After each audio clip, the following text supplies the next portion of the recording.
Hey. Superman is bad. I think I'm gonna quit the YouTube channel. I'm just gonna... I think I'm ending it all. I'm literally gonna retire. It's over for me. How you doing? We'll see. I hope you're doing well. I have been waiting for a Superman movie for what feels like my whole damn life. And no, I'm not talking about any kind of deconstruction or reconstruction or ab-fucking-struction. I'm talking about a film that showcased, that honored the character that has been a defining part of so many of our lives. We all have that first Superman memory, right? Or a vague idea of one. For me, it was my dad reading me Kurt Swan's Superman. It was dressing up as him for some crack-ass school project. It was watching Smallville on my grandma's TV since we couldn't afford cable at home. It was rewinding the Justice League bootlegs my old man had recorded on VHS to the point that the tape player sounded like it was going to explode. We all have that moment, that memory. We all have that idea of Superman in our head, that idea of the ultimate immigrant sent in a lifeboat across the stars. Depending on who you ask, he may don a different face, he may wear a different costume, but he was, at his core, to so many of us, a friend. But let's be honest, man, for the last however many fucking years, that friend has been turned into a foe. Parodies, commentaries, mind control, and parallel universes. The imagery of Superman in 95% of media was that of a statuesque martyr, a once good ideal turned bad, a rageful god who is sick of our hatred. Superman was never real. Now that's a punchline. That's life. So I watched James Gunn's Superman twice. So, John, how you feeling about Superman? God damn. Be the Superman premiere? Must be. In 2 days. You're a fucking moron. I haven't done that since the Batman. I watched it twice in 2 days and have a nightmare vision skull's worth of thoughts in my head. And as you may know, I had my fears going in, but one thing I knew for certain, or at least hoped with every single fiber of my being, is that James Gunn's Superman would reinvigorate the general audience's love of Superman, reignite and redefine who Clark Kent has always been to me. I wanted Superman to show people the beauty of the character, show the world that he does not, never has, and never will need changing. I wanted to see that friend again. And listen, even if I have my gripes, which we can talk about and argue about together, you can yell at me in the comments, I think James fully delivered when it comes to that friend's character, when it comes to Superman's soul. But before we dive further into the zany, campy, lovely world of Jimmy Gunn Did Not Jam DC, you know what Lex Luthor really wants. Your data, your browsing history, your IP address. He wants you stuck watching the same old region lock content. Luckily, Superman will always beat that sexy bald motherfucker. Just like today's sponsor, NordVPN is there to ensure you become safer online in just a click. You've heard of Nord, you probably use a VPN every day, but not only is Nord the fastest, but it's also the safest VPN. Most VPNs, guess what? They don't protect you against fake web stores, they don't save your cash from evil merchants or even worse, malware, phishing schemes, or password leaks. But with NordVPN's Threat Protection Pro, you can be assured they have got your back. Simply enable it on any device and it will warn you if you're about to stroll into a fake shop in any browser, or if you've stumbled your way into a site that's filled with malware, scams, and Luthor Core viruses that are trying to steal your data and infect your life. You want that added layer of peace, man? I'm sure you do. So turn on their dark web monitor to get alerts about any credentials that might appear on any underground hacking website. Just in March, dude, Nord managed to block over 69 million scams. Safety is important, man, but so is joy. Want to watch All-Star Superman like me and realize that for some reason they took it off the US HBO? Just a few clicks with NordVPN and bam, wham, damn, cinema. So what are you waiting for, man? Get an exclusive NordVPN deal and 4 months extra by clicking the link in the description or going to nordvpn.com/HiTopVPN. It's entirely risk-free with Nord's 30-day money-back guarantee. Thanks, guys. As the credits rolled the first time, I ain't gonna lie, I was unsure how to feel. I mean, I had a single tear trickling down my face hiding the waterfall that was about to burst because that ending, man, that ending is something next level. Fuck me. I'm a punk rocker, yes I am. Fuck. But overall, I really could not put my thoughts together, man. I think I was not expecting the movie to move as fast as it did with so little breathing room. Maybe it's the fact that I knew that the movie was originally structured, originally sectioned into days of the week like this. So those few random cuts to black in the movie instead feel like the end of one day going into another. I don't know why they cut those days of the week. I think that kind of helps the ultra super fast sonic pace the movie is moving at, but I'll shut the fuck up. Gee, I think perhaps somebody ought to teach you some manners, sir.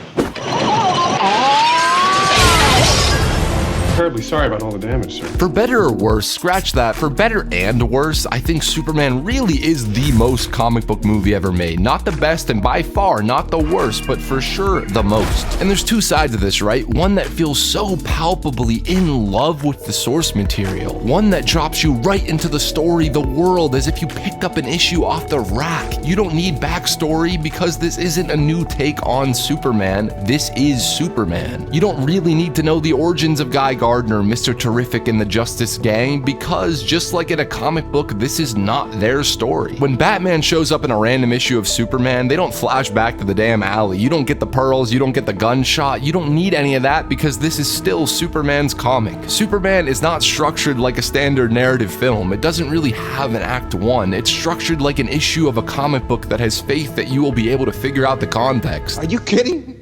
Hey, I was with you all the time. And I'm in love with that idea. I could gun goon to that idea, but at the same time, it took me a moment to adjust to that rhythm, to connect with the world and the characters. You're a fucking moron. This is where the worst part of better and worse comes in. I do think it moves too fast. I do think it's a bit messy. There's a lot of Raimi Spider-Man 1 comparisons I see flying around, but I'd say it's far closer to Raimi 3. And I really like Raimi 3. I kind of love it, so.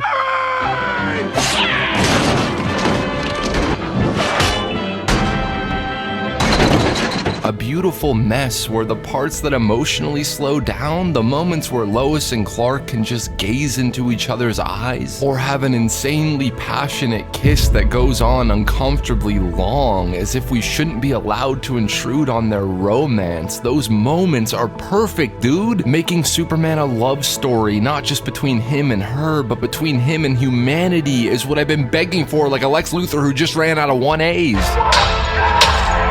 There are those messy parts, the parts that don't get nearly enough room to breathe, where within seemingly 15 minutes of screen time, Clark's entire worldview of himself is shattered and thrown into question, then almost immediately he has to witness the temporary death of Robot 4, my King Gary, meet Lex Luthor for the first time, get tortured in a pocket dimension with keyboard warrior apes, meet Metamorpho, watch a Kai man get capped, realize Lex is behind the genocide of innocent Palestine. Sorry, Jarnporians. Then proceed to rescue baby Joey and Krypto while Mr. Terrific and Lois have a Guardians of the Galaxy dope musically charged action sequence. It's just a lot. It's a lot and happens very, very fast. 34B. Seeing it a second time, knowing the pace, knowing that's how it was structured, how it moved, I was able to collect my thoughts a whole lot easier. I was able to fall into the pace a bit more and understand why the gun ain't slowing down, why he's firing off the entire clip at flash-like speeds. We'll shoot some motherfucking guns.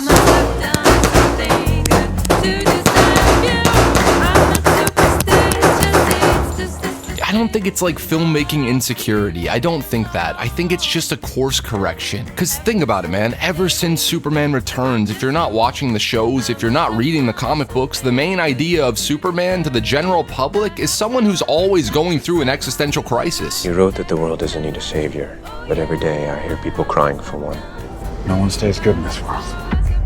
Someone who doesn't speak that much, someone who has the weight of the world on his shoulders. You have one 2.5-hour movie that feels like it's 5 hours long.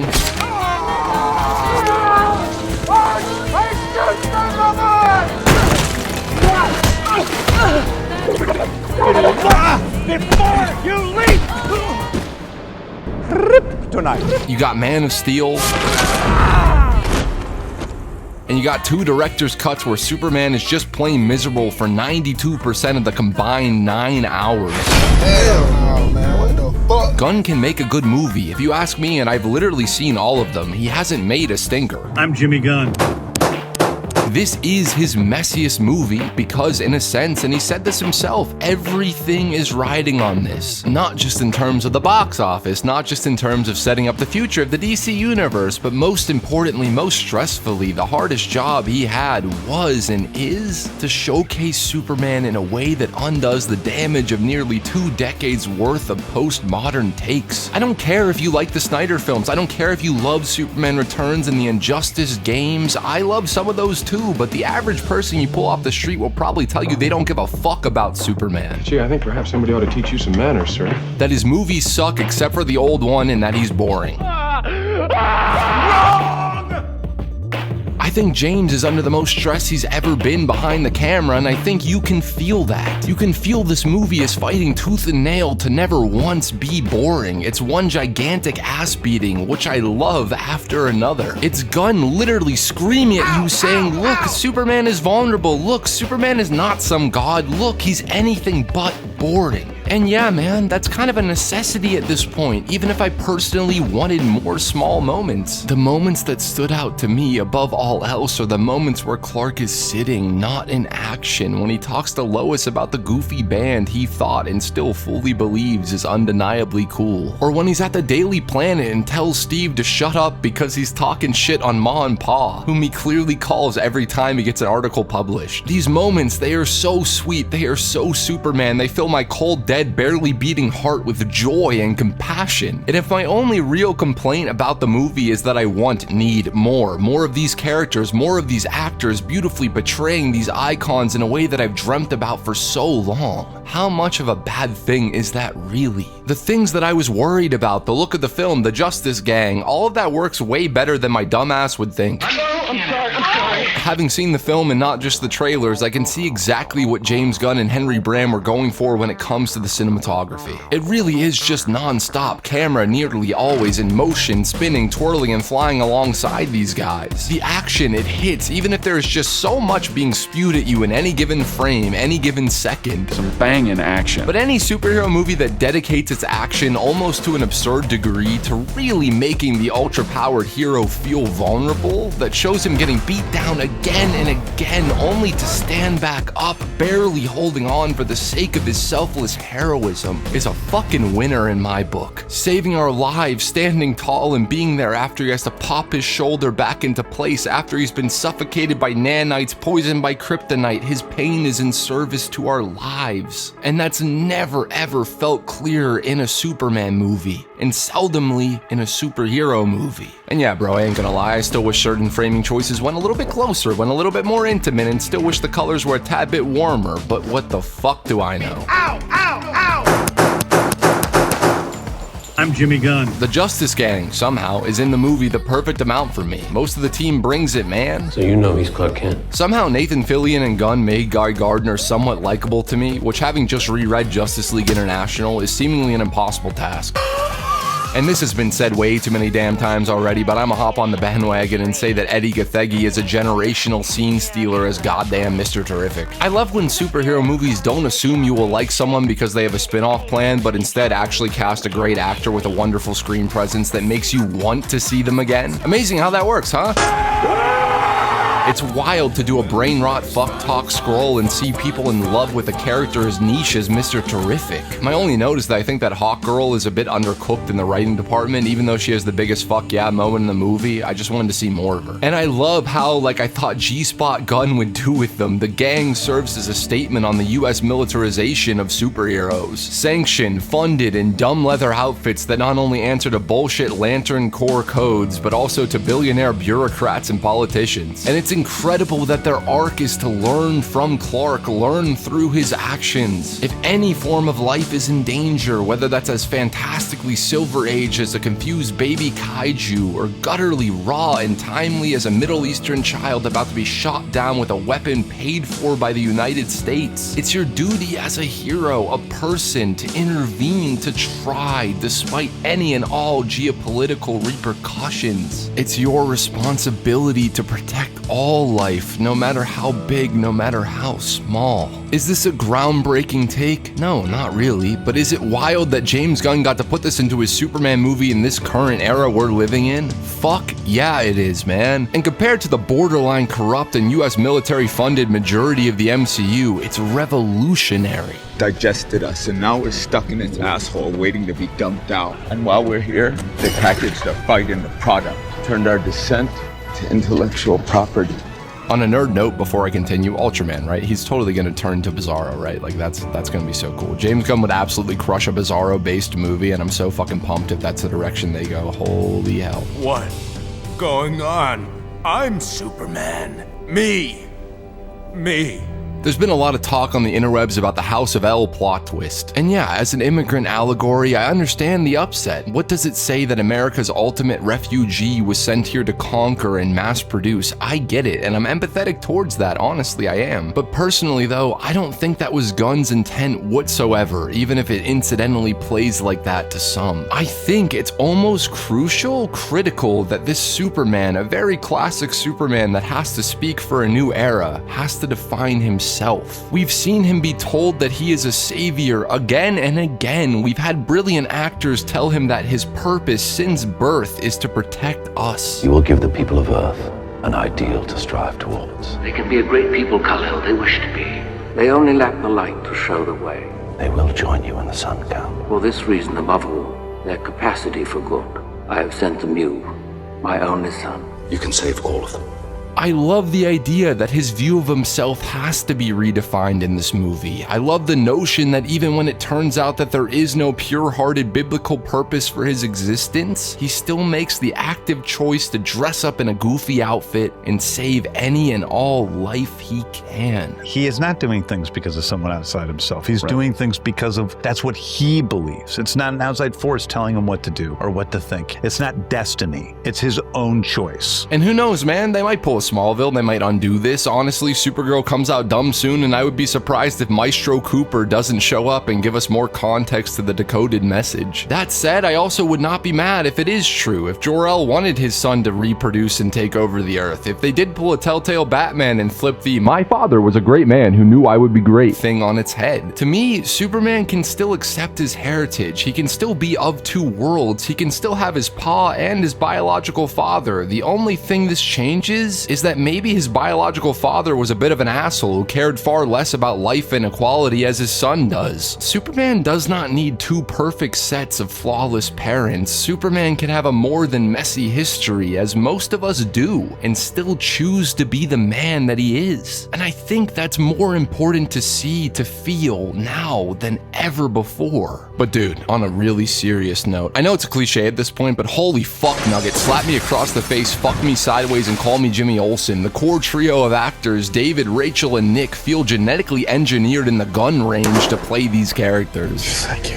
Of course, the very faithful writing helps add to that feeling, but to me, each of their performances feel all too human. Even within the camp, there's this palpable humanity behind all of their eyes that has been lacking in so many adaptations. Dude. And it's not just the overtly Superman moments of him saving a squirrel or telling a woman who was nearly crushed to death by a giant monster to take slow, deep breaths, or screaming in such tangible agony as a kind man who most would not look at twice is murdered right in front of him. All that is so wonderful, so Superman, but I think the true power of David's performance resides in the tiniest of bits. It's him telling Lois that even though Krypto is not a very good dog, he's somewhere out there, scared and alone, somewhere out there, and he needs Clark to save him, to make him feel safe, even though Krypto has done nothing but bring stress and destruction. It's the way in which David delivers that line, that sentiment, with this pure, somber empathy. His whole idea of self is collapsing on into itself, and all he can worry about is this dog. It's the way that at the end of the movie, once Lex is defeated, exposed, you can see a bit of empathy from Clark as he stares into the tearful eyes of someone who cannot accept failure. This one look, it's brief and I wish I could show it, only a split second, but it's almost like he can't help but feel compassion towards someone who has dedicated his entire existence into killing him. It's beautiful. It's the way Rachel is seemingly always on the move, unable to sit entirely still unless she's doing what she loves, interviewing, getting to the truth. It's the way she is observing Clark's behavior, not just as a lover, but as an investigative journalist. That's almost certainly the case, but do I know that? We finally have a big screen Lois Lane who has her agency back, a purpose outside of awing over Superman. It's me, Lois Lane.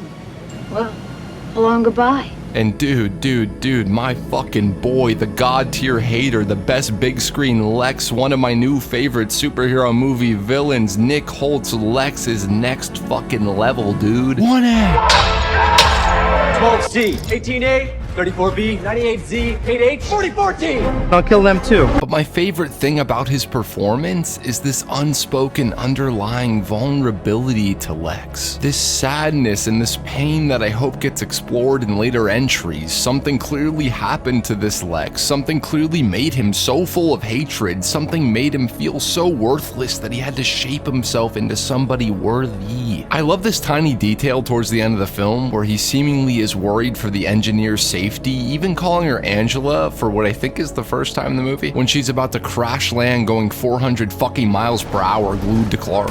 I love that because they never really show the nature of Lex's concern. Is it ownership or empathy? He created the engineer, he mutilated her to be this force. Is that concern purely of ownership, property?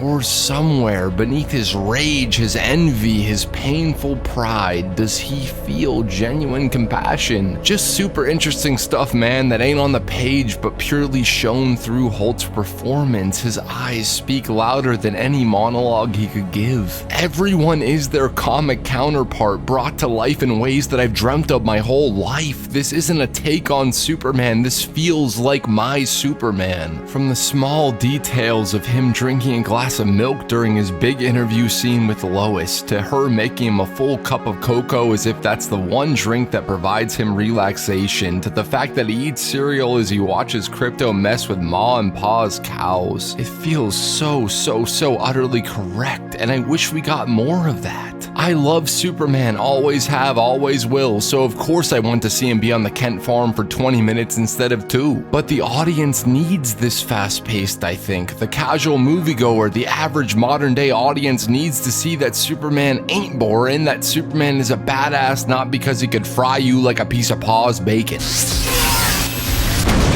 Consider this mercy.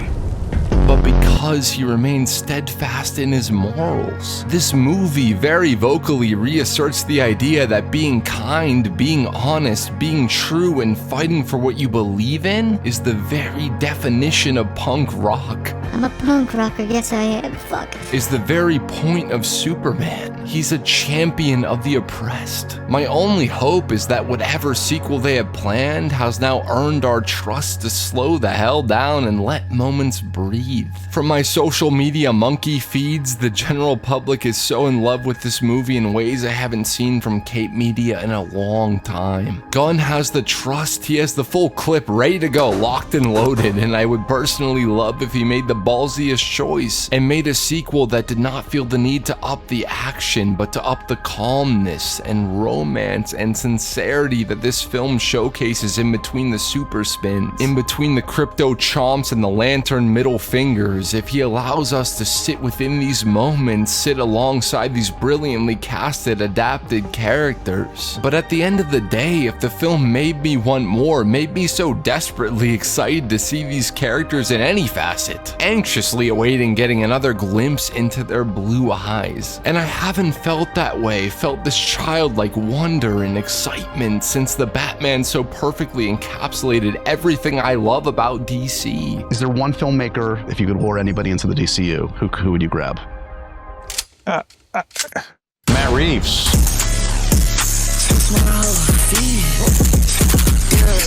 As this new DC universe of gods and monsters begins to form, as the beautiful rays of sunshine start hitting our world, the moments that will stick with me for a long time are the moments where Pa Kent talks to Clark about the burrito spot he drove up to last week, trying so desperately to connect with his son. The moments where Lois takes in Clark's childhood bedroom as Ma and Pa cradle him, this god rested on a twin bed in this converted double-wide trailer he calls home. And she finally gets it, she finally understands. It's not a show, it's not a performance. Superman Clark Kent genuinely is this kind, this sweet, this dorkishly sincere, and he doesn't care how that might make him seem. He loves breakfast for dinner and hot cocoa after his entire worldview has been shattered. He smiles with such a boyish charm, a radiating contagious glow when the woman he loves says it back back to him. And he